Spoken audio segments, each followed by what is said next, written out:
The fluorescent lights hummed overhead in the stark military processing center as Staff Sergeant Maya Rodriguez stood in line with 24 other soldiers, her jaw clenched tight as she tried to ignore the whispers behind her. At 28, she had seen enough of military bureaucracy to know that this day would test every ounce of patience she had built up over her 8 years of service.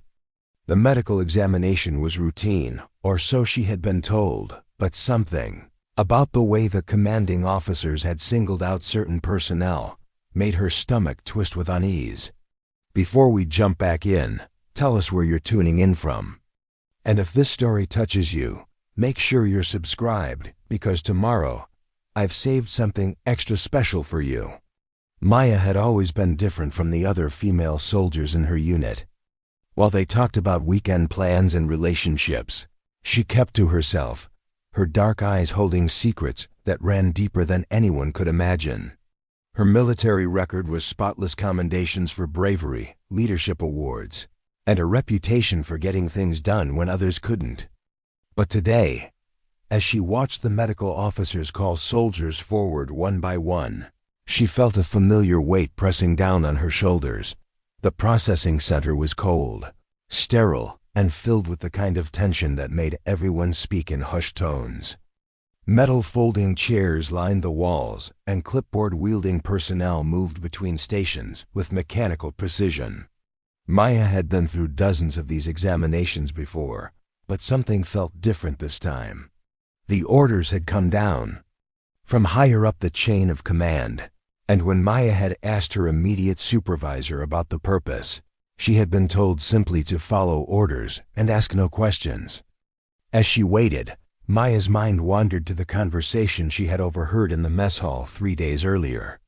2 officers had been discussing security clearance reviews and background verification procedures in voices barely above a whisper. At the time, she had dismissed it as routine military chatter. But now, sitting in this sterile room, those fragments of conversation took on a more ominous meaning. The soldier in front of her, young private named Jackson, whom she had mentored through basic training, turned around with nervous energy radiating from every movement. "Sergeant Rodriguez," he whispered, "do you know what this is all about? They're being really thorough with everyone." Thompson came out of there looking like he'd seen a ghost. Maya kept her expression neutral, though her pulse quickened. "Just follow orders, Private.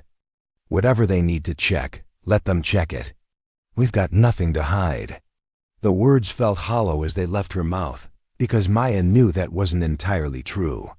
Everyone had something to hide, especially in the military, where survival often depended on keeping certain truths buried deep. The examination process was taking longer than anyone had anticipated. Each soldier was spending nearly 30 minutes behind the closed doors of the medical station, and when they emerged, they carried themselves differently, some with relief, others with a haunted expression that suggested they had been asked questions that cut deeper than routine medical inquiries. Maya's thoughts drifted to her hometown of El Paso, Texas, where she had grown up in a neighborhood where military service was seen as both an honor and an escape route. Her grandmother had been the one to encourage her enlistment, telling her that the military would give her structure, purpose, and a chance to serve something greater than herself. What her grandmother hadn't known, what no one in her family knew, was the path that had led Maya to the military in the first place. The sound of her name being called snapped Maya back to the present. "Staff Sergeant Rodriguez, report to Station 3.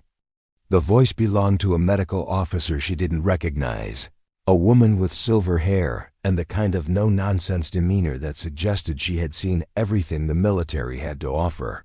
Maya stood, her boots clicking against the linoleum floor as she walked toward the station. Behind her, she could feel the eyes of the remaining soldiers following her movement. As a staff sergeant, she knew they looked to her for cues about how to handle unfamiliar situations. Her posture remained straight, her stride confident, but inside, her heart was racing with the intensity that reminded her of her first combat deployment. Station 3 was separated from the main area by a thin partition that provided minimal privacy. As Maya approached, she could hear muffled voices from the other stations, the sound of papers shuffling, and the occasional sharp intake of breath. That suggested someone was being asked uncomfortable questions. The medical officer gestured for Maya to take a seat on the examination table. "Staff Sergeant Rodriguez, I'm Dr. Patricia Williams. This examination is part of a comprehensive security review being conducted across multiple units. I need you to understand that everything we discuss here is confidential and part of your official military record." Maya nodded, though something in Dr. Williams' tone made her feel like she was being studied rather than simply examined. "I understand, ma'am. What exactly does this examination entail?" Dr. Williams consulted her clipboard, her eyes scanning what appeared to be an extensive file. "We'll be conducting a thorough physical examination, reviewing your medical history, and documenting any identifying marks, scars, or tattoos that might be relevant to your security clearance status. Some of these procedures may seem invasive, but I assure you they are necessary for maintaining the integrity of our security protocols." The mention of tattoos made Maya's blood run cold. Though she kept her expression carefully neutral, Maya's mind raced as Dr. Williams continued explaining the examination procedures. The mention of documenting tattoos had triggered a flood of memories that she had spent years learning to suppress. Her hands remained steady as she filled out the preliminary paperwork, but inside, she felt like she was standing on the edge of a cliff, one wrong step away from a fall that would destroy everything she had built. "The examination will require you to remove your uniform shirt and undershirt, Dr. Williams continued, her tone clinical and matter-of-fact. "We need to document any markings on your torso, arms, and back. This is standard procedure for all personnel undergoing this level of security review." Maya nodded, though her throat felt suddenly dry. She had known this moment might come eventually. In 8 years of military service, she had managed to keep her shirt on during routine medical examinations, always finding ways to deflect or redirect when questions about tattoos arose.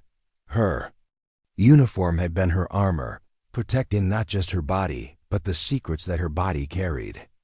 As she began unbuttoning her military shirt, Maya's thoughts turned to the events that had led her to this moment. The security review had been implemented after a series of security breaches in other units, incidents that had raised questions about the thoroughness of background checks and the potential for compromised personnel within the ranks. What the review board didn't know was that Maya's background was more complicated than any file could capture. Dr. Williams busied herself with preparing examination instruments and updating Maya's file while giving her patient privacy to undress. The clinical atmosphere of the station did little to ease Maya's growing anxiety. Behind the partition, she could hear the muffled sounds of other examinations taking place, the scratch of pens on paper, and occasional questions being asked in low, professional tones. Maya removed her uniform shirt and folded it carefully, placing it on the chair beside the examination table. Her undershirt followed, leaving her exposed from the waist up except for her standard-issue military bra. The air conditioning in the facility made her skin prickle with goosebumps, but the cold she felt went deeper than the temperature of the room. "Please turn around so I can examine your back," Dr. Williams instructed, approaching with a small camera and measurement tools. "I'll need to photograph and document any markings for the official record." Maya turned slowly, her back now facing the doctor. She felt Dr. Williams move closer, heard the sharp intake of breath that she had been dreading for 8 years. The silence that followed seemed to stretch for an eternity, broken only by the distant sounds of activity from other examination stations. "Staff Sergeant Rodriguez," Dr. Williams said, her voice now carrying a different tone entirely. "I need you to remain exactly where you are. Do not turn around, do not move." Maya's muscles tensed, but she followed the order. She could hear Dr. Williams moving behind her, the sound of equipment being set down. and then footsteps moving quickly toward the partition entrance. Through the thin walls, she heard Dr. Williams speaking in urgent, hushed tones to someone outside the station. "I need Commander Harrison here immediately," Dr. Williams was saying. "Station 3, Priority 1, and bring the security protocol manual." Maya closed her eyes, knowing that her carefully constructed military life was about to unravel.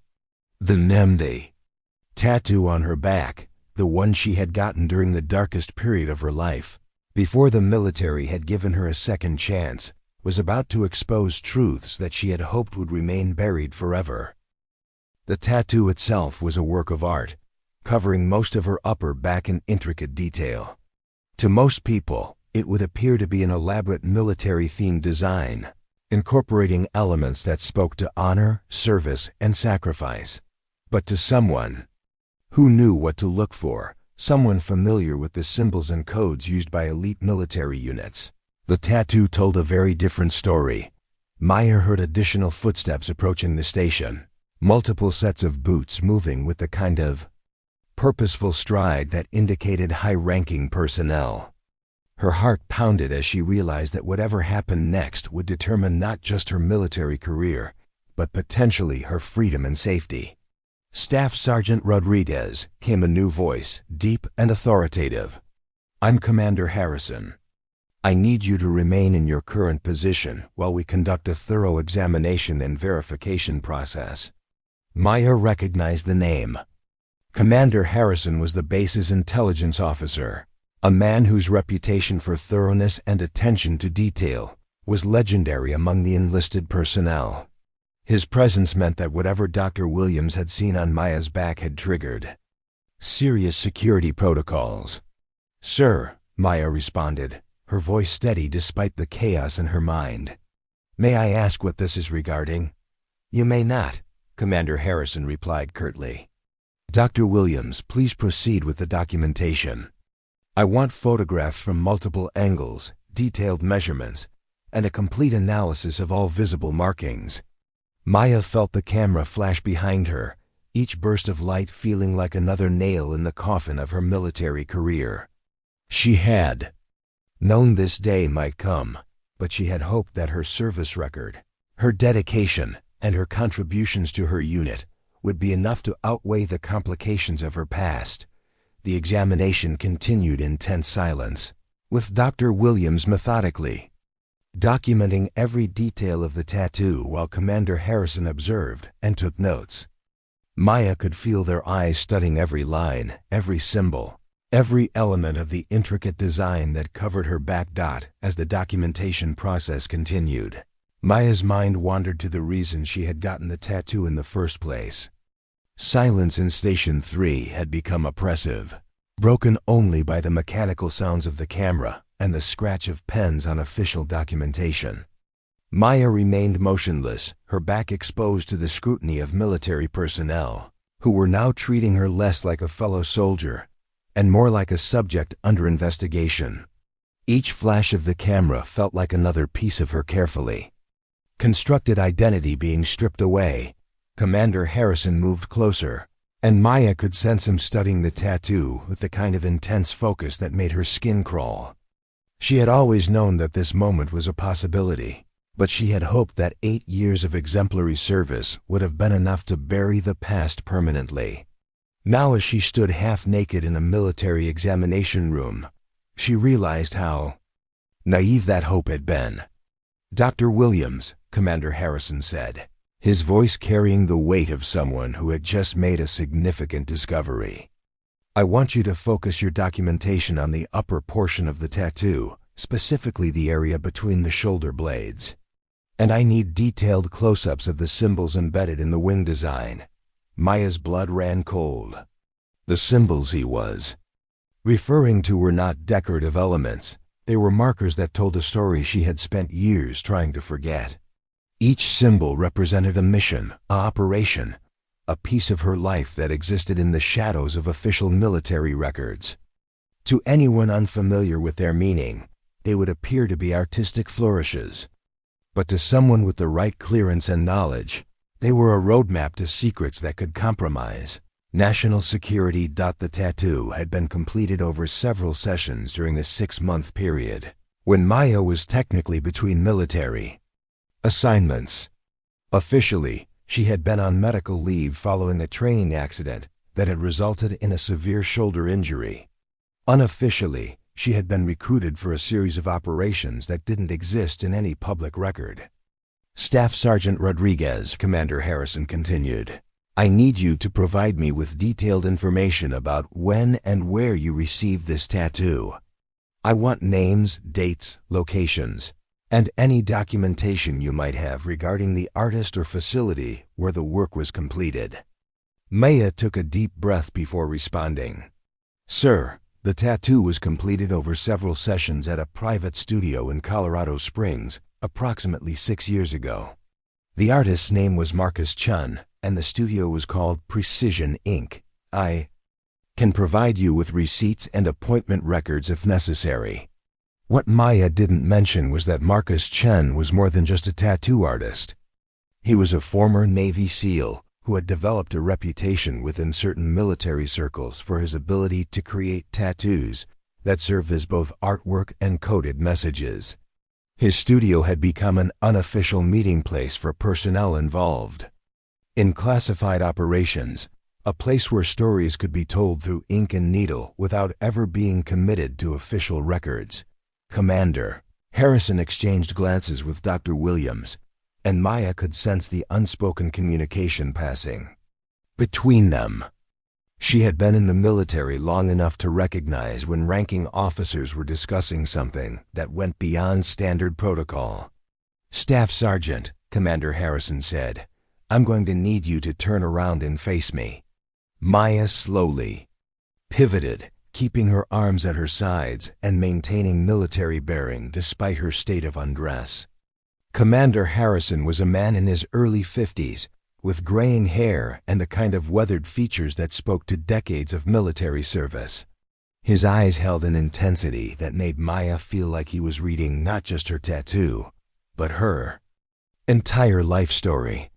The symbols in your tattoo, Commander Harrison continued, specifically match markers associated with a classified operation that took place between 2018 and 2019.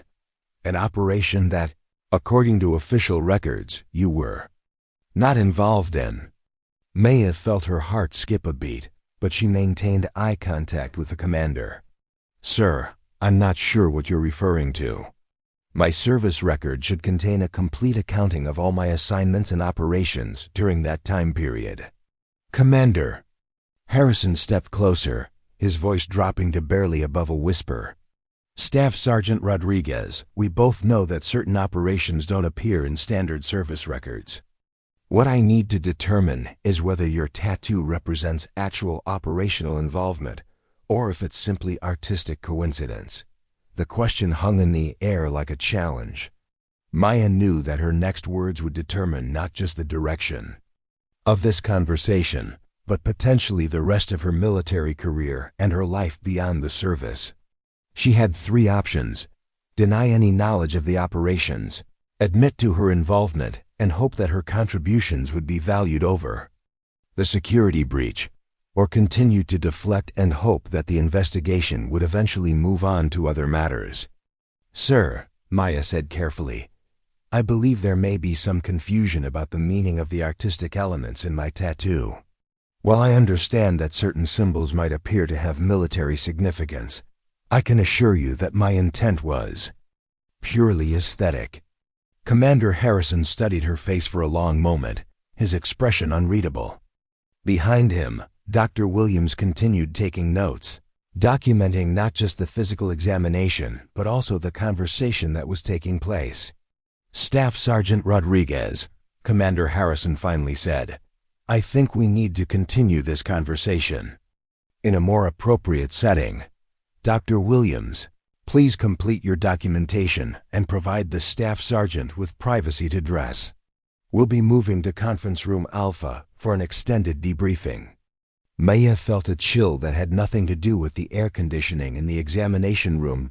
Conference Room Alpha was a windowless space deep within the administrative building, The kind of room where conversations took place that never appeared in official transcripts. Maya sat across from Commander Harrison at a metal table that had seen decades of difficult conversations, her uniform now properly adjusted, but her composure still shaken from the examination. 2 additional personnel had joined them, Major Patricia Kane from Internal Affairs and a civilian consultant whose credentials and purpose remained unexplained. The fluorescent lights cast harsh shadows across the room, and Maya could feel the weight of scrutiny from all 3 individuals as they reviewed the documentation that Dr. Williams had compiled. The photographs of her tattoo were spread across the table like evidence at a crime scene, each image capturing details that Maya had hoped would never see the light of day. Staff Sergeant Rodriguez, Commander Harrison began, opening a thick file that Maya recognized as her official military record. Your service history shows consistent excellence in performance, leadership, and dedication. 8 years of exemplary service, multiple commendations, and a reputation among your peers as someone who can be trusted with the most challenging assignments. Maya nodded, though she sensed that this positive assessment was merely the prelude to more difficult questions. Thank you, sir. I've always tried to serve with honor and distinction. Major Kane leaned forward, her sharp features and calculating eyes suggesting someone who had built a career on uncovering uncomfortable truths. The challenge we're facing, Staff Sergeant, is that the symbols documented in your tattoo correspond exactly to operational markers used in classified missions during 2018 and 2019. Missions that, according to your official record, you were not involved in. The civilian consultant, a thin man with silver hair who had remained silent until now, spoke for the first time. What makes this particularly concerning is that these specific symbols were known only to personnel who were directly involved in the operations.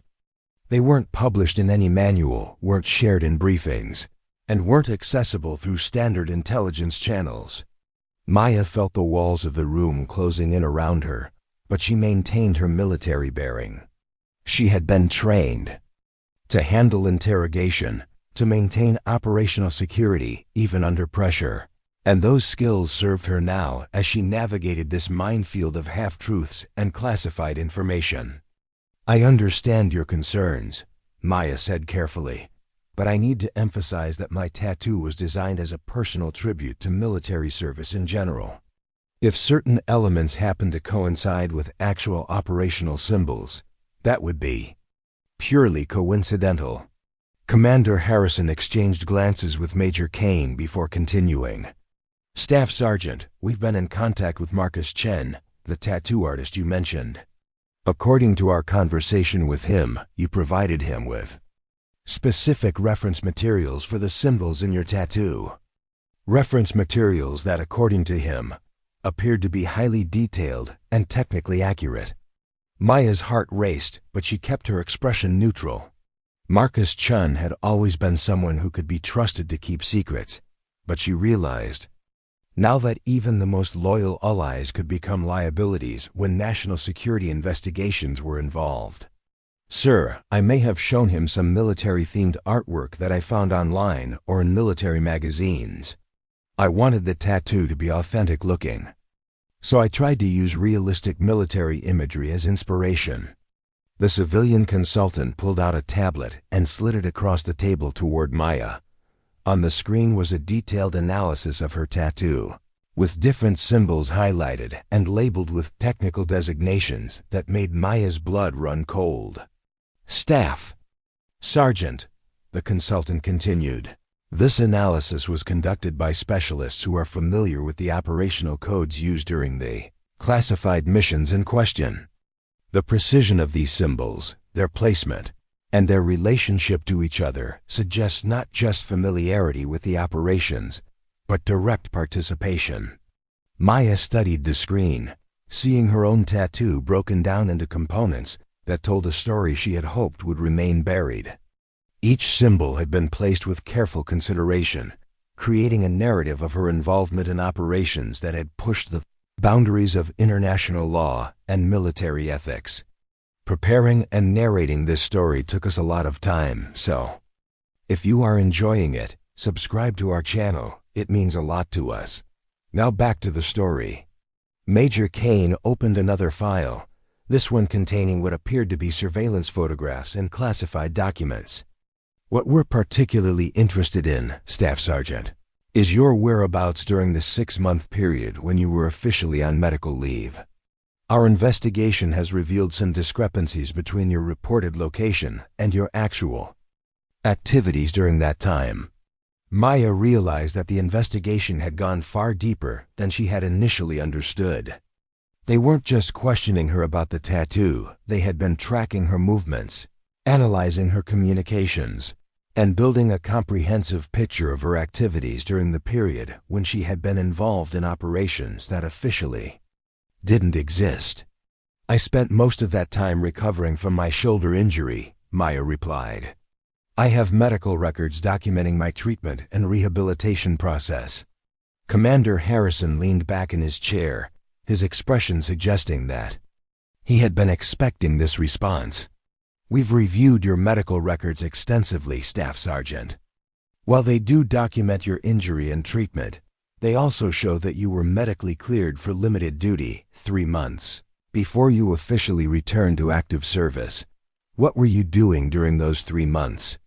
The question hung in the air like a trap, and Maya knew that her next words would determine whether this investigation remained focused on her tattoo or expanded into territories that could compromise not just her own safety, but the safety of others who had been involved in the same operations.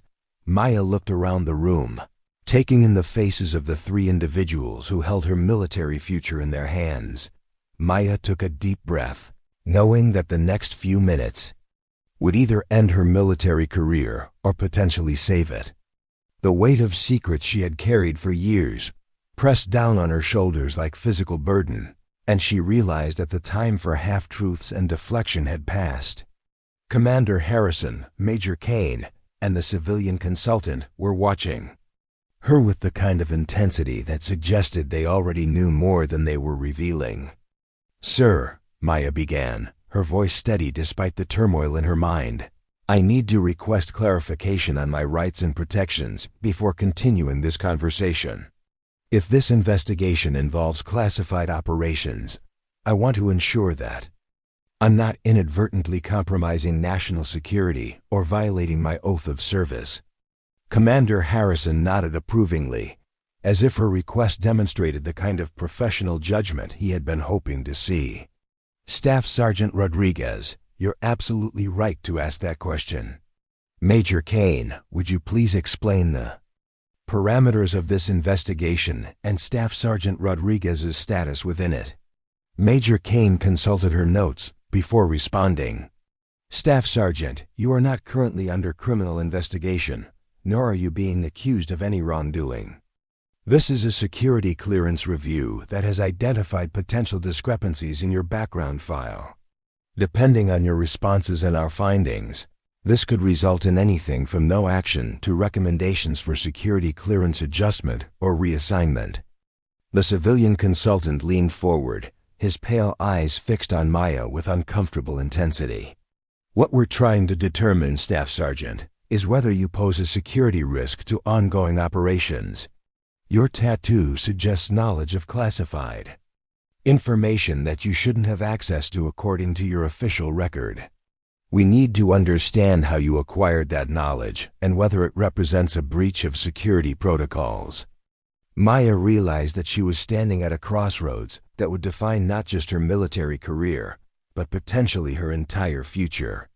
She could continue to deny knowledge of the operations, hoping that the investigation would eventually conclude without definitive proof of her involvement. Or she could trust these officers with the truth, gambling that her service record and contributions would outweigh the complications of her unauthorized activities. Sir, Maya said, addressing Commander Harrison directly, if I were to hypothetically acknowledge familiarity with certain classified operations, what protections would be available to ensure that my cooperation doesn't result in criminal charges? Or retaliation? Commander Harrison and Major Kane exchanged meaningful glances before the commander responded.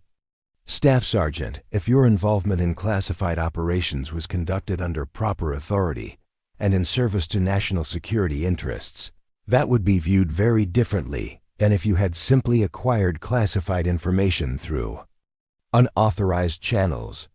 The carefully worded response told Maya that they suspected her involvement had been officially sanctioned, even if the paper trail had been obscured or eliminated. This gave her a slim thread of hope that honesty might be her best strategy. During my medical leave, Maya began slowly, I was contacted by personnel who identified themselves as representatives of a joint task force conducting counterintelligence operations. They indicated that my background and skills made me suitable for temporary assignment to activities that required operational security beyond standard protocols. Major Kane leaned forward, her interest clearly piqued. Can you provide names, dates, and details about how this contact was initiated?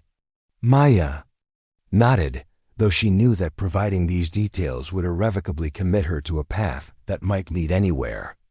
The initial contact was made by Colonel Sarah Mitchell, who at the time was working with an interagency task force focused on disrupting foreign intelligence operations targeting U.S. military personnel abroad. The contact was made through encrypted communications channels, and all subsequent coordination was conducted through similar secure methods. The civilian consultant made notes on his tablet while Commander Harrison consulted what appeared to be a classified directory. After several minutes of silent verification, Commander Harrison looked up with an expression that suggested Maya's information was checking out. Staff Sergeant, Commander Harrison continued, assuming that your account is accurate, can you provide details about the specific operations you were involved in and the nature of your contributions? Maya felt a mixture of relief and apprehension as she realized that the investigation was moving from suspicion to verification. The operations primarily involved intelligence gathering and counterintelligence activities targeting foreign agents who were attempting to recruit or compromise U.S. military personnel. My role was primarily as a liaison and translator, given my language skills and cultural background. What Maya didn't mention was that her role had been far more complex and dangerous than she was describing. The operations had involved deep cover work that had put her in direct contact with foreign intelligence operatives, activities that had required her to maintain false identities and engage in activities that existed in the gray areas of international law. Major Kane pulled out another file, this one containing what appeared to be financial records and travel documentation. Our investigation has identified several international trips during your medical leave period. Trips that were not reflected in your official military travel records. Can you explain these discrepancies?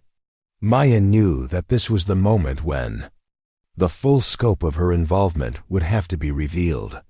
The travel records would show trips to countries and cities that corresponded exactly with the locations where the classified operations had taken place. The travel was conducted as part of the operational requirements of the task force assignments, Maya replied.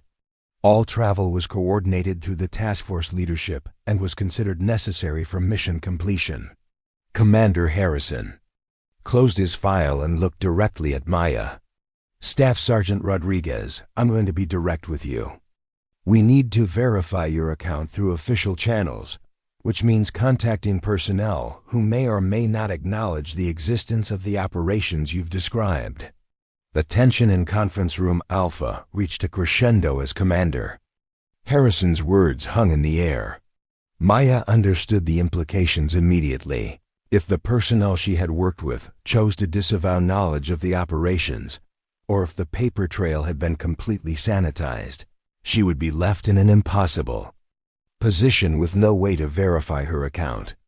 Sir, Maya responded, I understand the challenges you're facing in verification.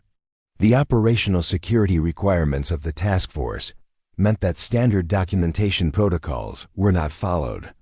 However, I may be able to provide information. That could help establish the legitimacy of my involvement.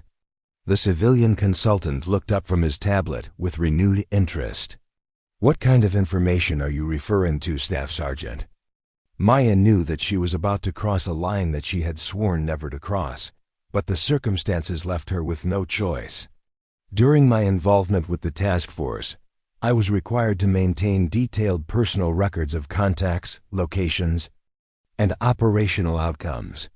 These records were kept separate from official documentation as a personal security measure. Major Kane's eyes sharpened with the kind of focus that suggested Maya had just provided exactly the kind of breakthrough the investigation needed. Where are these records currently located, and what specific information do they contain? The records are stored in a secure location off base, Maya replied. They include dates, locations, contact information for both U.S. and foreign personnel, photographs, and detailed summaries of intelligence gathered during each operation. I maintained these records as insurance against exactly the kind of situation we're facing now. Commander Harrison leaned back in his chair, clearly processing the implications of Maya's revelation. The existence of unauthorized personal records of classified operations was itself a serious security violation, but it also represented the only potential path to verifying Maya's account of her activities. Staff Sergeant, Commander Harrison said carefully, maintaining personal records of classified operations is a serious violation of security protocols. However, given the circumstances, those records may be essential for resolving this investigation. I'm going to need you to retrieve those records and make them available for review. Maya nodded, though she knew that providing access to her personal records would expose not just her own activities, but potentially compromise the safety of others who had been involved in the same operations. The records contained names, photographs, and operational details that could put lives at risk if they fell into the wrong hands. Sir, I'm willing to provide access to the records, but I need assurances that the information will be handled with appropriate security measures and that individuals mentioned in the records will be protected from retaliation or exposure. The civilian consultant intervened before Commander Harrison could respond. Staff Sergeant, the nature of this investigation means that we cannot provide blanket assurances about how information will be used.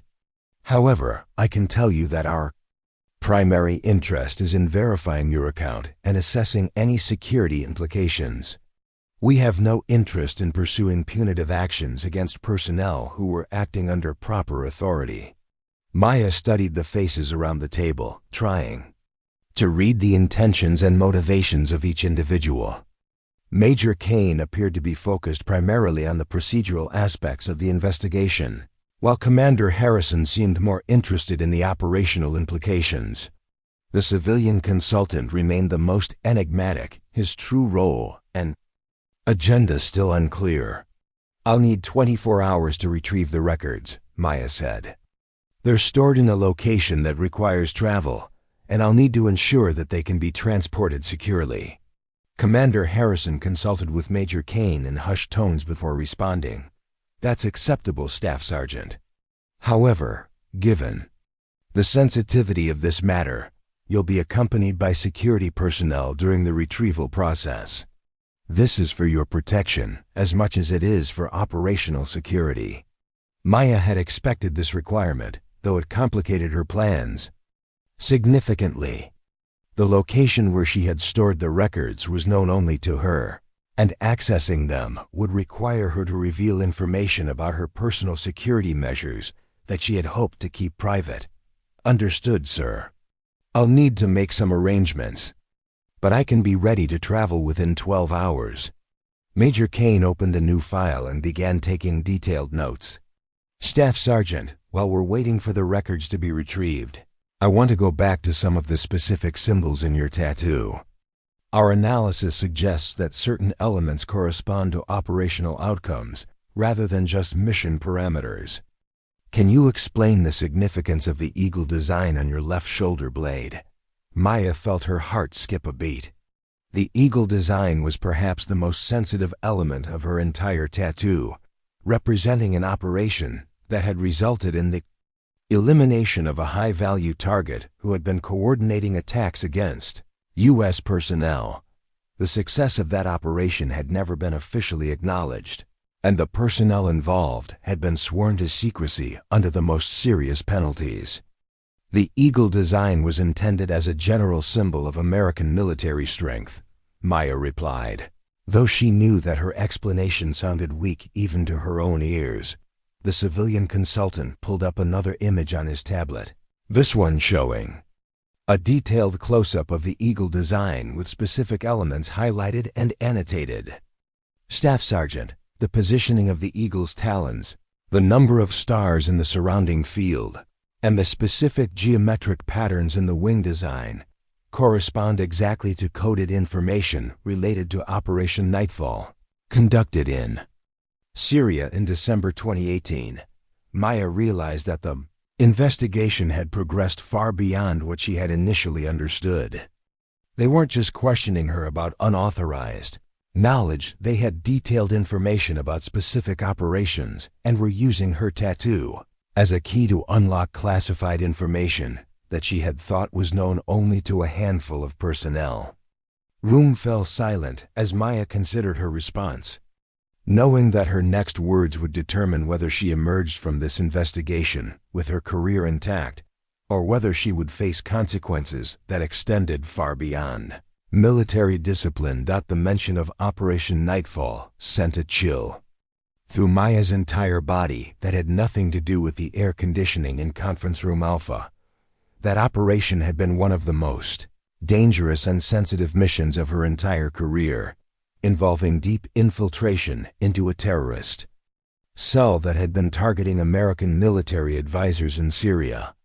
The fact that these investigators knew not just about the operation, but about the specific coded elements hidden in her tattoo, meant that the scope of this investigation extended far beyond what she had initially understood. Maya's mind raced through the implications of what the civilian consultant had just revealed.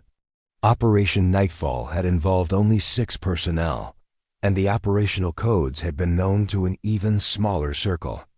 If these investigators had detailed knowledge of those codes, it meant either that someone from the operation had been compromised, or that the investigation had access to intelligence sources that Maya hadn't considered. "Sir," Maya said, addressing Commander Harrison while trying to maintain her composure, "Operation Nightfall is not something I can discuss without proper clearance verification and security protocols. If you have knowledge of that operation, then you understand why I cannot provide details without confirmation that this conversation is being conducted within appropriate security channels." Commander Harrison reached into his briefcase and withdrew a sealed envelope marked with classification stamps that Maya recognized as the highest levels of security clearance.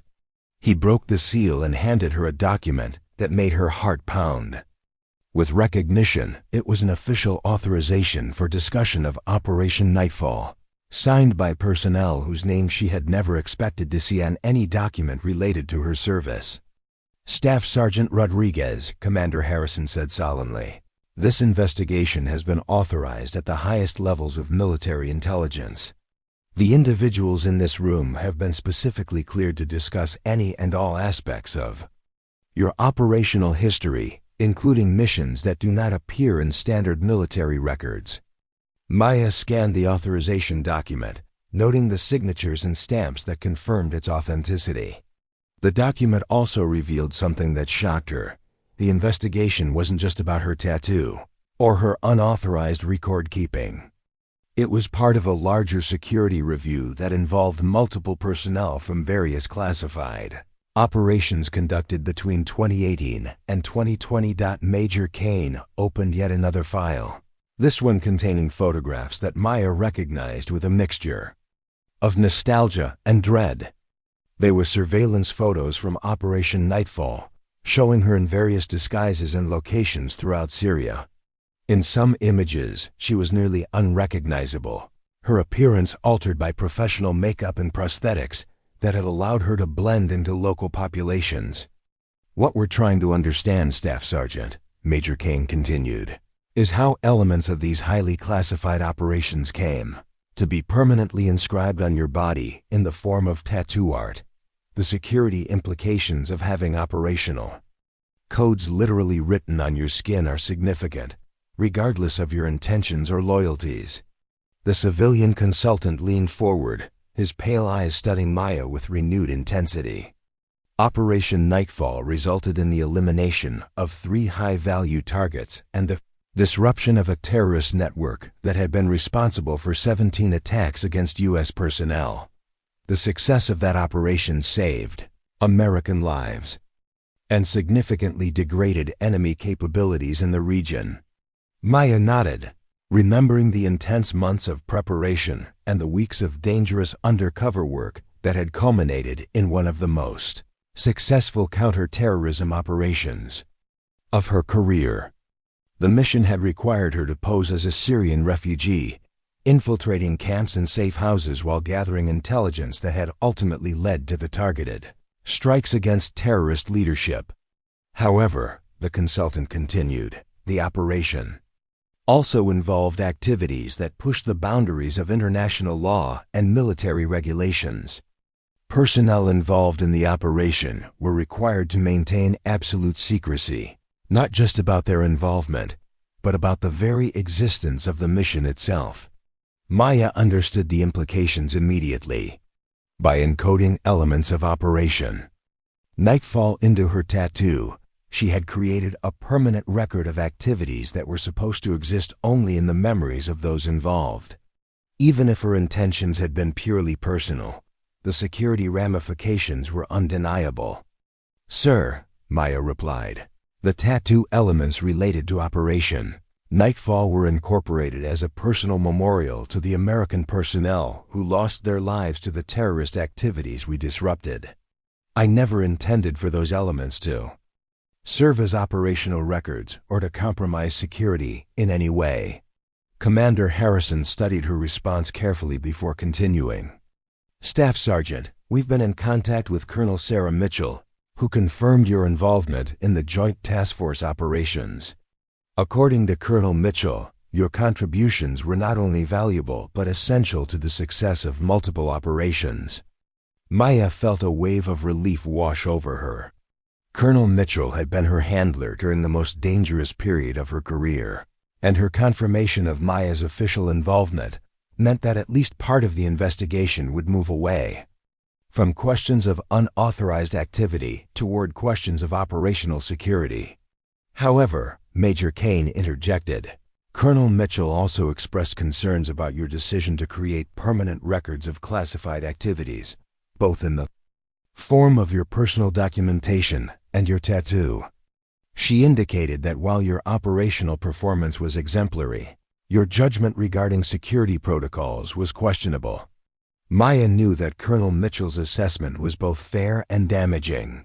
The woman had been a mentor and had trusted Maya with responsibilities that went far beyond her official rank and clearance level.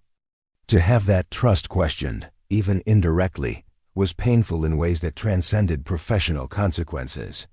"Major Kane," Maya said, "I accept responsibility for my decisions regarding personal record keeping and the tattoo.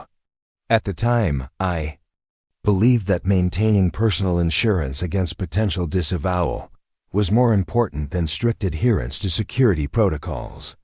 I now understand that those decisions created security vulnerabilities that I had not fully considered." The civilian consultant made additional notes on his tablet before looking up with an expression that suggested the investigation was approaching a critical juncture. The civilian consultant set down his tablet and leaned back in his chair, his demeanor shifting from interrogator to something more resembling a counselor. "Staff Sergeant Rodriguez, my name is Dr. James Patterson, and I'm a psychological operations specialist with the Defense Intelligence Agency. My role in this investigation is to assess not just the security implications of your actions, but also the psychological factors that led to your decision-making process." Maya felt a new wave of apprehension wash over her. The involvement of a psychological operations specialist suggested that the investigation was concerned not just with what she had done, but with her mental state and potential reliability for future operations. In the military intelligence community, psychological evaluations could be career-ending, regardless of past performance or contributions. Dr. Patterson, Maya replied carefully, I'm willing to cooperate with any psychological assessment you deem necessary. However, I want to emphasize that my decisions regarding personal record keeping and the tattoo were made from a position of rational analysis rather than psychological instability. Dr. Patterson nodded thoughtfully. That's exactly what we need to explore, Staff Sergeant. Your service record indicates exceptional performance under extreme stress, innovative problem-solving abilities, and a strong sense of personal responsibility. These are all positive traits for military personnel. However, your decision to create permanent records of classified operations suggests a level of distrust in military institutions that we need to understand. Maya realized that Dr. Patterson had identified the core issue that had driven her actions during the classified operations period. Her decision to maintain personal records and to encode operational information into her tattoo had indeed been motivated by a fundamental distrust of the system that had recruited her for operations that officially didn't exist. Dr. Patterson, Maya said, my decisions were influenced by stories I had heard from other personnel who had been involved in similar operations. Stories about personnel who had been disavowed when operations went wrong, who had been left without support or recognition when their activities became politically inconvenient. Commander Harrison and Major Kane exchanged glances, clearly recognizing the validity of Maya's concerns. The history of military intelligence operations was filled with examples of personnel who had been abandoned when their activities became liabilities, and Maya's precautions, while violating security protocols, were understandable from a personal survival perspective. That's a very honest assessment, Staff Sergeant, Dr. Patterson continued. And it raises important questions about how we can better support personnel who are involved in classified operations while maintaining necessary security protocols. Your case is not unique.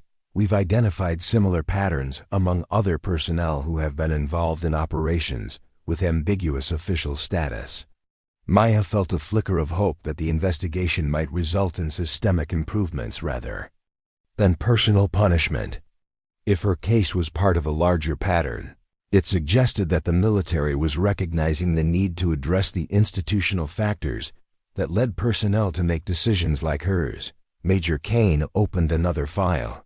This one containing what appeared to be policy documents and procedural manuals. Staff Sergeant, one of the outcomes of this investigation may be recommendations for new protocols regarding personnel support and documentation for classified operations. Your insights and experiences could be valuable in developing these new procedures. Maya understood that she was being offered an opportunity to help shape future policy in exchange for her cooperation with the POFA investigation. It was a form of negotiation that recognized her value while addressing the security concerns that her actions had raised. Ma'am, Maya replied, I would welcome the opportunity to contribute to improvements in personnel support and security protocols. My experiences have given me insights into the challenges faced by personnel who operate in the gray areas between official and unofficial military activities. Dr. Patterson made additional notes before continuing. There's another aspect of your case that we need to address, Staff Sergeant. Your tattoo includes elements that correspond not just to Operation Nightfall, but to at least 3 other classified operations conducted during your time with the Joint Task Force. This suggests a pattern of memorializing classified activities that extends beyond a single operation. Maya knew that this was the moment when the full scope of her activities would have to be acknowledged. The tattoo was indeed a comprehensive record of her involvement in multiple operations, each represented by symbols and designs that told the story of her contributions to activities that had saved American lives and disrupted enemy operations. "Dr. Patterson," Maya said, "the tattoo represents a period of my life when I was involved in operations that I considered to be among the most important work I had ever done. The symbols were incorporated as a way of honoring that service and ensuring that the sacrifices made during those operations would not be forgotten, even if they could never be officially recognized." Commander Harrison leaned forward, his expression suggesting that Maya's explanation had struck a chord with him. "Staff Sergeant, I want you to know that the personnel involved in this investigation have the highest respect for your service and contributions. The security concerns we're addressing don't diminish the value of what you accomplished during those operations." Maya felt a mixture of gratitude and continued apprehension. While the tone of the investigation had become more supportive, she knew that respect for her service didn't necessarily translate into leniency regarding security violations. "However," Major Kane continued, "we still need to address the practical implications of having classified operational information permanently inscribed on your body. The security protocols that govern classified information don't allow for exceptions based on personal motivation or honor, regardless of how admirable those motivations might be." Maya nodded, understanding that the investigation was moving toward decisions about her future status and security clearance. The next phase would likely involve discussions about how to mitigate the security risks while preserving her ability to continue serving in some capacity. Dr. Patterson reopened his tablet and pulled up what appeared to be a comprehensive psychological assessment framework. "Staff Sergeant Rodriguez, I need to walk you through a series of scenarios to better understand your decision-making process and assess your suitability for continued involvement in classified operations." Maya steeled herself for what she knew would be a grueling psychological evaluation. In the military intelligence community, these assessments could be more invasive and challenging than any physical examination, probing not just past decisions, but fundamental personality traits and psychological resilience. The first scenario involves a situation where you are given classified information that you believe should be preserved for historical or accountability purposes, but which you are ordered to forget and never document. How would you handle that situation now, given your current understanding of security protocols? Maya considered the question carefully, knowing that her response would be analyzed not just for its content, but for the reasoning process it revealed. "Dr. Patterson, my experiences have taught me that the security of ongoing operations and the safety of personnel must take precedence over historical preservation or personal accountability concerns. I would follow orders to maintain security protocols while working within official channels to ensure that appropriate institutional memory is preserved." Dr. Patterson made notes while Commander Harrison and Major Kane observed Maya's responses. She could sense that this was a critical juncture in the investigation, where her future would be determined not just by her past actions, but by her demonstrated understanding of the lessons those actions had taught her. "Second scenario, Dr. Patterson continued. You are approached by personnel claiming to represent a classified operation, but you have concerns about the legitimacy of their authorization or the nature of the activities they're requesting you to participate in. How would you proceed?" This question struck closer to the heart of Maya's original situation, when she had been recruited for the Joint Task Force operations. She realized that her response would need to demonstrate both appropriate caution and willingness to serve when properly authorized. "I would request formal verification of authorization through established military channels," Maya replied. "While I understand that some operations require unconventional coordination, I would not participate in activities without clear confirmation that they are officially sanctioned and that appropriate oversight mechanisms are in place." Major Kane leaned forward with evident interest. "That's a more cautious approach than you took during your original recruitment for the Joint Task Force.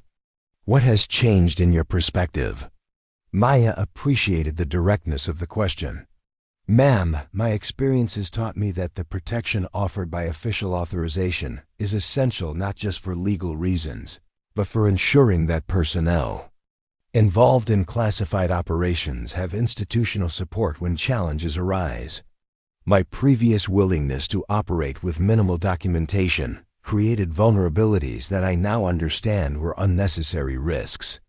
Commander Harrison consulted his notes before asking his own question. Staff Sergeant, given your current understanding of security protocols and your experiences with classified operations, how would you advise other personnel who might find themselves in similar situations? Maya realized that this question was testing not just her personal lessons learned, but her potential value as a mentor or trainer for other personnel involved in classified operations. Sir, I would emphasize the importance of maintaining clear communication with established command structures, documenting concerns and authorizations through appropriate channels, and understanding that personal insurance measures, while understandable, create security vulnerabilities that ultimately put missions and personnel at risk. Dr. Patterson closed his tablet and exchanged meaningful glances with the other investigators. Staff Sergeant Rodriguez, your responses demonstrate significant growth in your understanding of security protocols and institutional responsibilities. However, we still need to address the practical implications of your previous decisions. Maya knew that the moment of decision was approaching. The psychological evaluation had apparently been satisfactory, but the security implications of her tattoo and personal records remained unresolved. The challenge we're facing, Major Kane explained, is that your tattoo represents a permanent security vulnerability. Unlike personal records that can be secured or destroyed, the information encoded in your tattoo cannot be easily mitigated. Commander Harrison opened a new file that contained what appeared to be medical and technical documents. We've been consulting with specialists about potential solutions to this problem. There are several options available, ranging from tattoo removal or modification to assignment restrictions that would limit your access to classified information. Maya felt her heart sink as she realized the implications of these options. Tattoo removal would be painful and time-consuming, but assignment restrictions could effectively end her career in military intelligence, relegating her to routine duties. That would waste her skills and experiences. However, Dr. Patterson interjected, there's another option that we'd like you to consider. Your experiences and insights could be valuable in developing new training programs for personnel involved in classified operations. This would involve a transition from operational roles to instructional and policy development responsibilities. Maya understood that she was being offered a way to continue serving while addressing the security concerns raised by her tattoo. It would mean leaving behind the operational work that had defined her military career, but it would allow her to contribute to improvements in the system that had created the problems she had encountered. The position would involve working with the Defense Intelligence Agency to develop protocols for personnel support, security awareness, and ethical decision-making in classified operations, Commander Harrison explained. Your first-hand experience with the challenges faced by operational personnel would be invaluable in creating more effective and comprehensive support systems. Maya realized that the investigation had evolved from a potential career-ending security review into an opportunity to help address the systemic issues that had led to her problematic decisions in the first place. Maya sat in contemplative silence for several moments, processing the unexpected turn that the investigation had taken. What had begun as a potentially career-ending security review had evolved into an opportunity to contribute to systemic improvements in military intelligence operations. The irony was not lost on her. Her security violations had positioned her to help prevent similar problems for future personnel. Sir, Maya finally responded, addressing Commander Harrison, I'm honored by the opportunity you're describing. and I believe my experiences could indeed be valuable in developing better support systems for personnel involved in classified operations. However, I need to understand what this transition would mean for my current unit and my responsibilities to the soldiers I currently supervise. Major Kane consulted her notes before responding. Your current unit would be provided with a replacement Staff Sergeant, and your transition would be handled in a way that maintains operational continuity. The soldiers under your supervision would be informed that you're being transferred to a specialized assignment, without any details that might raise questions about the nature of this investigation. Dr. Patterson leaned forward with evident enthusiasm for the proposed arrangement. Staff Sergeant Rodriguez, your case represents an opportunity to address problems that have been identified across multiple units and operations. The patterns we've discovered suggest that personnel support and security protocols need significant revision to prevent future incidents like yours. Maya appreciated the professional tone of the conversation, but she also understood that this opportunity came with significant constraints. Her operational career would effectively be over, and her future service would be limited to policy development and training roles. While these roles were important, they represented a fundamental change in the nature of her military service. I want to accept the position, Maya said, but I need assurance that my personal records and the information in my tattoo will be handled appropriately. I'm concerned about the safety of other personnel who might be identified through my documentation. Commander. Harrison nodded approvingly. Your concern for other personnel is noted and appreciated, Staff Sergeant. The review of your personal records will be conducted by a specialized team with appropriate clearances, and any information that could compromise ongoing operations or personnel safety will be handled with the highest levels of security. Major Kane opened what appeared to be a contract document. The position we're offering would involve a 3-year assignment with the Defense Intelligence Agency, with the possibility of extension based on performance and mission requirements. Your security clearance would be maintained at the highest levels, but your access would be limited to information directly relevant to your training and policy development responsibilities. Maya understood that this arrangement represented a compromise that addressed the security concerns while preserving her ability to serve at a meaningful capacity. It wasn't the operational career she had envisioned, but it offered the opportunity to make contributions that could have lasting impact on military intelligence operations. There's one additional consideration, Dr. Patterson added. Your tattoo would need to be modified to remove or obscure the most sensitive operational codes. We've identified tattoo artists with appropriate security clearances who could perform this work while preserving the artistic and personal elements that don't pose security risks. Maya felt a pang of loss at the thought of modifying the tattoo that had become such an integral part of her identity. Each symbol and design element represented memories and experiences that had shaped her understanding of service and sacrifice. However, she recognized that some compromises were necessary to resolve the security concerns. I accept the position and the conditions you've outlined, Maya said. I believe this arrangement serves both my interests and the broader needs of military intelligence operations. Commander Harrison stood and extended his hand to Maya. Staff Sergeant Rodriguez, I want to thank you for your cooperation throughout this investigation. Your honesty and professionalism have made it possible to resolve this matter in a way that benefits everyone involved. As Maya shook Commander Harrison's hand, she reflected on the unexpected journey that had brought her to this moment. What had begun as a routine medical examination had revealed secrets that she had hoped to keep buried, but it had also opened doors to opportunities she had never considered. Major Kane gathered her files and prepared to leave. Staff Sergeant, you'll receive detailed instructions about your new assignment within 48 hours. Your transition will begin next month, allowing time for you to complete your current responsibilities and arrange for the tattoo modifications. Dr. Patterson closed his tablet and offered Maya a genuine smile.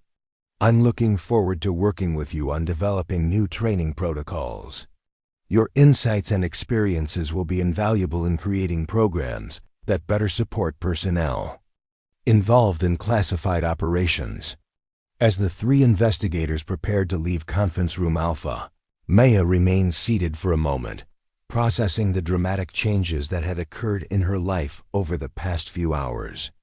Her operational career was ending, but a new chapter of service was beginning, one that offered the opportunity to help other personnel avoid the challenges and conflicts she had faced. Investigation that had threatened to destroy her career had instead revealed the value of her experiences and opened doors to a future she had never imagined. As she finally stood to leave the room, Maya felt a mixture of relief, anticipation, and gratitude for the unexpected turns that military service could take. Her tattoo, the source of all this scrutiny, would be modified, but the memories and lessons it represented would continue to guide her service in new and meaningful ways. The secrets that had nearly ended her career had become the foundation for a new mission that could help improve the lives and careers of countless other military personnel. 3 weeks later, Maya found herself in a completely different environment. From the sterile military facilities she had grown accustomed to over her 8 years of service, the Defense Intelligence Agency's training facility in Virginia was a sprawling complex of modern buildings, surrounded by carefully maintained grounds that spoke to the importance of the work conducted within its walls. As she walked through the corridors toward her first day in her new role, Maya reflected on how dramatically her life had changed since that fateful medical examination. The tattoo modification process had been completed just days before her transfer, performed by a former military tattoo artist who specialized in security-sensitive alterations. Marcus Chun, the original artist, had been consulted to ensure that the modifications preserved the artistic integrity of the piece, while eliminating the specific operational codes that had caused such concern. The process had been emotionally difficult for Maya, as each altered symbol represented memories and experiences that had defined her military identity. Dr. Patterson had arranged for Maya to spend her first week at the facility observing existing training programs and interviewing personnel who had been involved in classified operations. The goal was to give her a comprehensive understanding of current protocols and identify areas where improvements could be made based on her unique experiences. Her first stop was a classroom where new intelligence analysts were receiving orientation about the psychological challenges of classified work. The instructor, a veteran case officer named Lieutenant Colonel Rebecca Walsh, was discussing the importance of maintaining personal boundaries while working with sensitive information. The challenge that many personnel face, Lieutenant Colonel Walsh was explaining to the class, is balancing the need for operational security with the human desire to process and share significant experiences. This tension can lead to poor decision-making if not properly addressed through institutional support mechanisms. Maya recognized the relevance of this discussion to her own experiences. Her decision to create personal records and encode operational information into her tattoo had been driven by exactly the kind of psychological pressures that Lieutenant Colonel Walsh was describing. The lack of official channels for processing the emotional and psychological impact of classified operations had led her to create unofficial alternatives. After the class, Maya introduced herself to Lieutenant Colonel Walsh and explained her new role in developing improved training protocols. Walsh's response was immediately enthusiastic, as she had been advocating for enhanced personnel support programs for years. "Staff Sergeant Rodriguez," Walsh said, "your timing couldn't be better. We've been seeing increasing numbers of personnel struggling with the psychological demands of classified operations, and traditional support mechanisms haven't been adequate to address their needs." Maya spent the next several hours discussing specific cases and challenges with Walsh, learning about patterns of problematic behavior that extended far beyond her own experiences. Personnel were creating unauthorized documentation, maintaining inappropriate personal records, and in some cases, engaging in activities that compromised operational security because they lacked proper institutional support. What we're seeing, Walsh explained, is that personnel involved in classified operations often feel isolated from normal military support systems. They can't discuss their work with chaplains, mental health professionals, or even their immediate supervisors. This isolation creates psychological pressure that manifests in various ways. Maya understood exactly what Walsh was describing.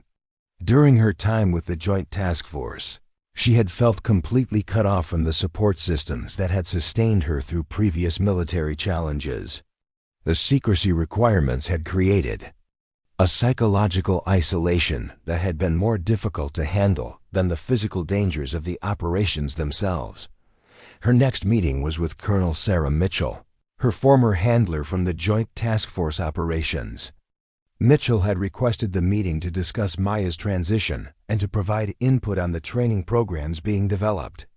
The reunion was emotional for both women, as their professional relationship had involved shared experiences that couldn't be discussed with anyone else.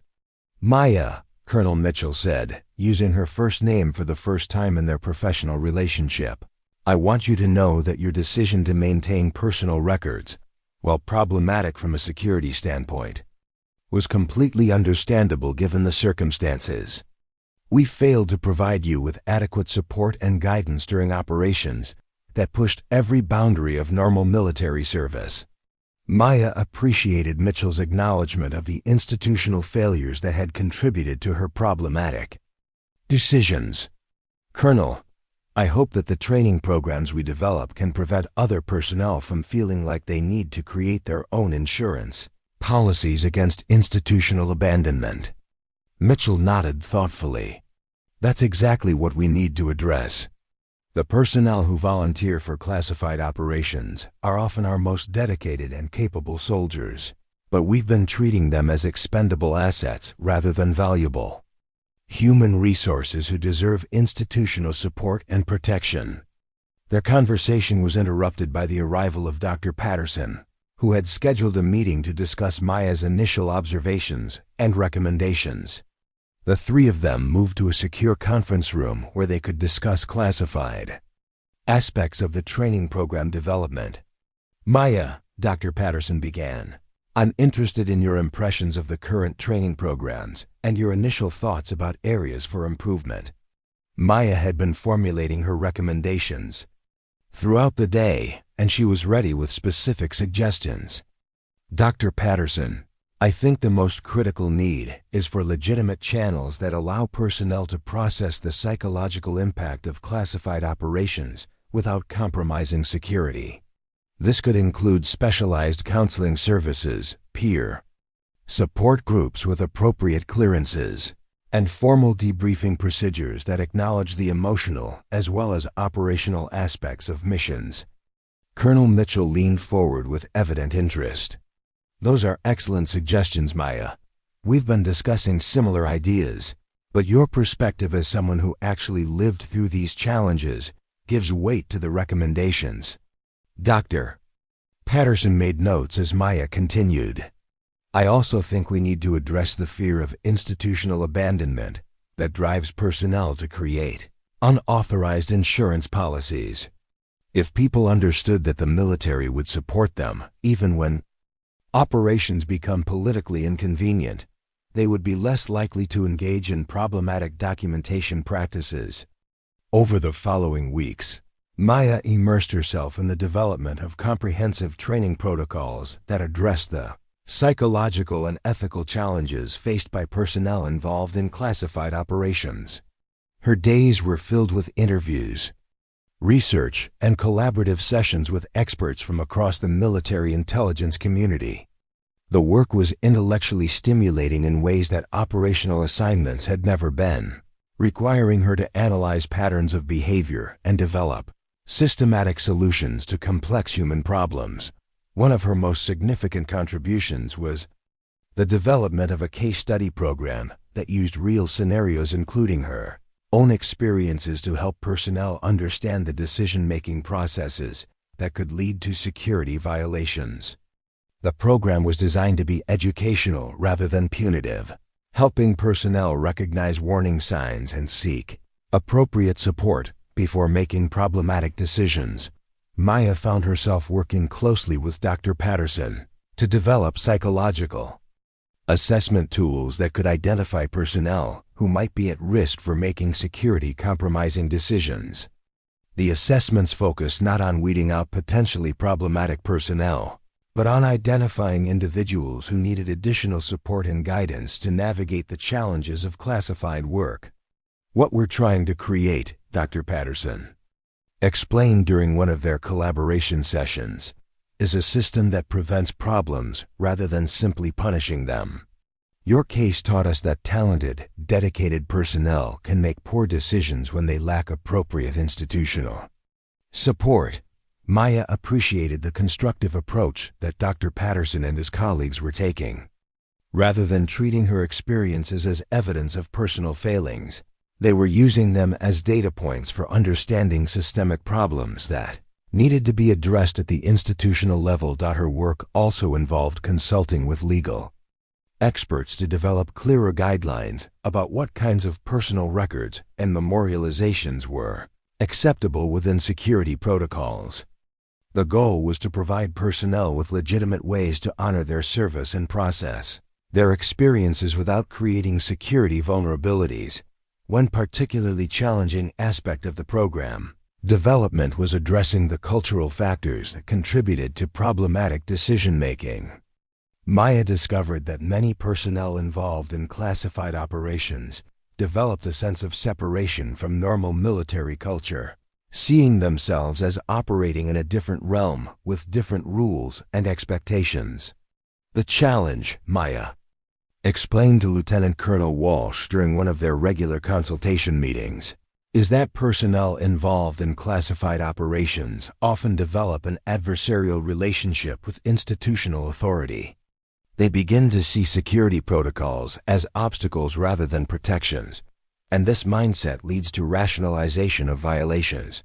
Walsh nodded in agreement. We've seen this pattern repeatedly. Personnel who are model soldiers in conventional assignments can become problematic when they're involved in classified work.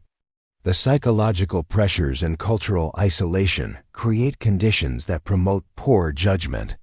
Maya's recommendations for addressing this problem involved creating stronger connections between classified operations personnel and broader military communities. Rather than operating in complete isolation, personnel involved in sensitive work needed to maintain relationships and connections that reinforce their identity as members of the larger military organization. As her first month in the new position progressed, Maya began to see the broader impact that her experiences could have on military intelligence operations. The training program she was helping to develop would eventually be implemented across multiple agencies and units, potentially preventing countless security violations by providing personnel with the support and guidance they needed to make appropriate decisions. The personal cost of her transition had been significant. She missed the adrenaline and sense of direct impact that came with operational assignments, but she was beginning to understand that her new role could have far greater long-term significance than anything she had accomplished in the field. Her reputation within the intelligence community was also evolving in unexpected ways. Rather than being known as a security risk who had violated protocols, she was becoming recognized as someone who had identified important systemic problems and was working to address them. Colleagues who had initially viewed her with suspicion were beginning to seek her input on their own challenges and concerns. One evening, as Maya was reviewing case studies for the training program, she received a call from Private Jackson, the young soldier who had been in line behind her during the medical examination that had started this entire process. Jackson had been selected for specialized training and wanted Maya's advice about how to handle the psychological pressures of classified work. "Sergeant Rodriguez," Jackson said, I heard about your new assignment, and I wanted to ask for your guidance. I'm being considered for some kind of special operations work, and I'm not sure what to expect or how to prepare myself mentally. Maya was touched that Jackson had reached out to her, and she realized that her experiences were already beginning to help other personnel navigate similar challenges. Private Jackson, the most important thing I can tell you is to maintain strong connections with your support systems and to never hesitate to ask for help when you need it. The work you'll be doing is important, but it's not worth compromising your integrity or well-being. The conversation with Jackson reinforced Maya's understanding of the value of her new role. By sharing her experiences and insights, she could help other personnel avoid the mistakes she had made while still encouraging them to serve with distinction in challenging assignments. As she hung up the phone, Maya looked at the modified tattoo on her arm, now altered to remove the specific operational codes while preserving the artistic elements that honored her service. The tattoo still told a story of dedication and sacrifice, but it no longer posed the security risks that had nearly ended her career. Maya realized that her journey from operational personnel to policy developer represented a form of service that was just as important as her previous assignments. Instead of directly protecting American interests through covert operations, she was now protecting American personnel through improved training and support systems. 6 months into her new role, Maya stood before a classroom filled with senior military intelligence officers from across the Department of Defense. She was delivering a presentation on the training protocols she had helped develop, protocols that were now being implemented as standard procedures for personnel involved in classified operations. The irony of her situation, a former security risk now training others on security protocols, was not lost on her, but it underscored the transformative power of learning from mistakes rather than simply punishing them. The key insight from our research, Maya explained to the assembled officers, is that security violations are often symptoms of systemic problems rather than individual moral failures. By addressing the underlying institutional factors that contribute to poor decision-making, we can prevent violations more effectively than through punitive measures alone. The presentation included anonymized case studies drawn from her own experiences and those of other personnel who had faced similar challenges. The goal was to help senior officers understand the psychological and institutional pressures that could lead dedicated personnel to make problematic decisions. After the presentation, Maya was approached by Brigadier General Patricia Adams, the Deputy Director of the Defense Intelligence Agency. General Adams had been instrumental in creating Maya's position and had supported the development of the new training protocols from their inception. Staff Sergeant Rodriguez, General Adams, sighed, "I want to commend you on the exceptional work you've done over the past 6 months. The training protocols you've developed are already showing measurable improvements in personnel decision-making and security awareness." Maya felt a deep sense of satisfaction at the recognition. The transition from operational work to policy development had been challenging, but the impact of her contributions was becoming increasingly evident. Personnel who had completed the new training programs were demonstrating better judgment in handling classified information and were more likely to seek appropriate support when facing ethical or psychological challenges. General Adams, Maya, replied, "I'm grateful for the opportunity to contribute to these improvements. My experiences taught me valuable lessons about the importance of institutional support, and I'm honored to help ensure that other personnel have the guidance and resources they need to serve with distinction." General Adams smiled approvingly. "Your work has not gone unnoticed at the highest levels of military leadership. In fact, I've been authorized to offer you a permanent position with the Defense Intelligence Agency, with the opportunity to expand your role to include oversight of personnel support programs across all military intelligence agencies." Maya felt her heart race with excitement at the unexpected offer. The position would represent a significant advancement in her career and would give her the authority to implement the kind of systematic changes she had been advocating for since beginning her new assignment. "General, I would be honored to accept that position. The opportunity to expand these programs across all intelligence agencies would allow us to create the kind of comprehensive support system that personnel deserve." As Maya left the briefing facility that evening, she reflected on the extraordinary journey that had brought her to this point. What had begun as a routine medical examination had led to a complete transformation of her military career and had opened doors to opportunities she had never imagined. Her modified tattoo, once a source of security concern, had become a reminder of the importance of learning from mistakes and using those lessons to help others. The operational codes had been removed, but the artistic elements that honored her service remained, telling a story of resilience, growth, and the transformative power of second chances.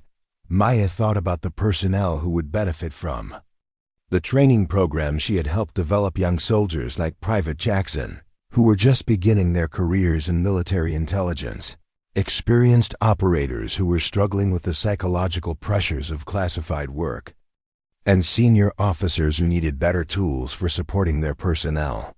The work ahead would be challenging, requiring her to navigate complex bureaucratic systems and overcome institutional resistance to change. But Maya had learned through her operational experiences that the most important missions were often the most difficult ones, and she approached her new responsibilities with the same dedication and determination that had defined her service. In the field. As she drove home through the Virginia countryside, Maya understood that her greatest contribution to national security might not be the classified operations she had conducted, but the systems and protocols she was helping to create to support other personnel. Her story from decorated soldier to security risk to policy developer demonstrated that mistakes could become opportunities for growth, and that individual experiences could drive institutional change. The tattoo on her back, now modified, but still meaningful, would always remind her of the importance of balancing personal honor with institutional responsibility. The symbols that remained told a story of service, sacrifice, and the ongoing commitment to protect not just American interests, but American personnel who dedicated their lives to serving those interests. Maya's transformation from operational asset to policy developer represented a new chapter in military intelligence, one that recognized the value of learning from mistakes and creating systems that supported personnel rather than simply utilizing them. Her story had become part of a larger narrative about the evolution of military culture toward greater recognition of the human factors that determined operational success. The secrets that had nearly ended her career had become the foundation for a new mission that would impact countless personnel for years to come. And as Maya looked toward the future, she knew that her greatest adventures in service were still ahead of her. Up next, you've got 2 more standout stories right on your screen. If this one hit the mark, you won't want to pass these up. Just click and check them out. And don't forget to subscribe and turn on the notification bell so you don't miss any upload from us.